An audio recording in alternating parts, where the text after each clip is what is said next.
Okay, we have the first 3 rows on the other side of this dragon done now. See if I can give you guys a look at how it is. This is the little tag that will attach the tail of my SDragon. Come on, focus over here, please.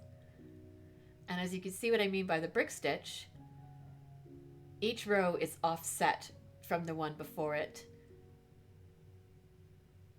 leaving these little gaps. And those little gaps are what we will use in the body formation when we switch from brick stitch to peyote stitch.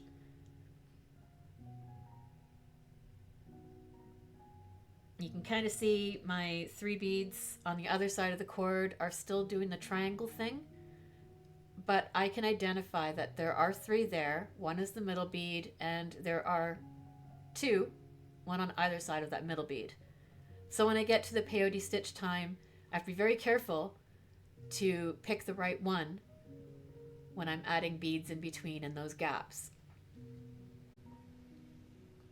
But it's doable.